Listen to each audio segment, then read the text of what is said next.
The market is getting into weekly support, but here's the exact reasons why I believe it could still head a little bit lower first. You can see this multi-month rising wedge on SPY here in light blue, and if we take a measured move from top to bottom here and we drag it over to where it broke out, we can see that it's placing a measured move of SPY down to about 526 to about 530.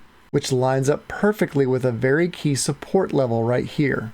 And if we throw up the Ichimoku cloud indicator, we can see how it would be getting into Ichimoku cloud support on the weekly time frame. We have a similar rising wedge on QQQ here in white, and when we take a measured move and we drag it over from where it broke out, we can see that QQQ is targeting somewhere in the 430s. Which again, if we throw up an Ichimoku cloud, we can see that the support for the strong support lands right around in that 430s, and we've already broken this very significant channel, so there's really nothing to keep it from falling.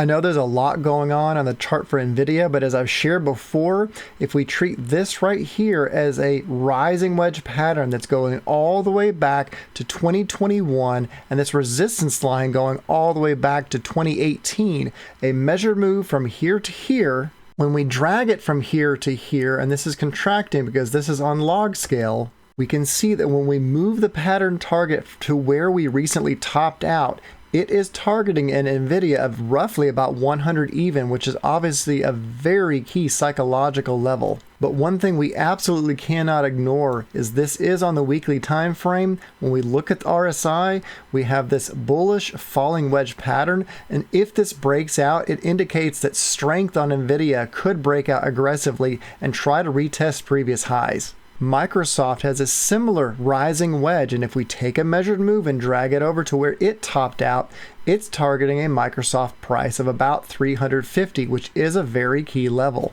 I shared this pattern on Apple months ago before we actually had this strong rejection, and as you can see, we haven't touched this lower support line yet, so Apple could continue technically to fall all the way down to about 200 even. And if you'd like to know why I believe that the recent correction could even go into bear market territory eventually, we have to take a look at SPX. We go all the way back to the Great Depression and we throw up a resistance trend line. Watch what happens every single time that the market gets exuberant and touches that line, it rejects sharply. Keep moving. Came back up here. Look where we are right now.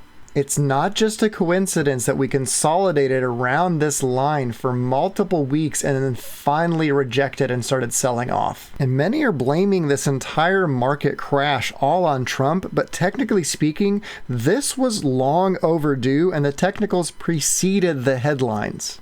Multiple other tickers are at or approaching very key levels. Like right now, Tesla is touching the previous resistance line of this symmetrical triangle right around 220.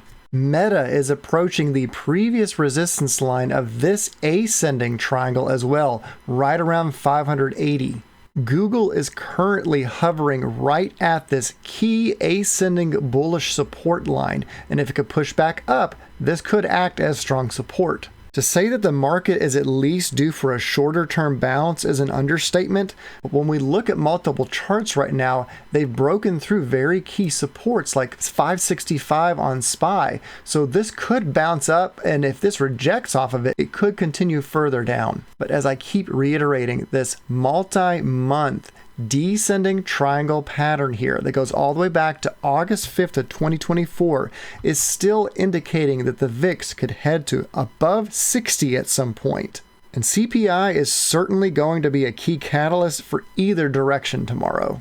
And I can definitely say as well that as far as the RSI goes, if I saw an RSI pattern like this with essentially a higher low than before back in 2023 or 2024, I would have known that the market was about to break out. But since we're still in negative gamma territory, we can't rule out that this is still going to be a sell the rip environment. And this 565 level on SPY could be a very key level of resistance. And roughly 482 on QQQ could also act as strong resistance. This is not financial advice, and you should always do your own due diligence. Best of luck, cool cats, God bless, and subscribe for more market moving insights.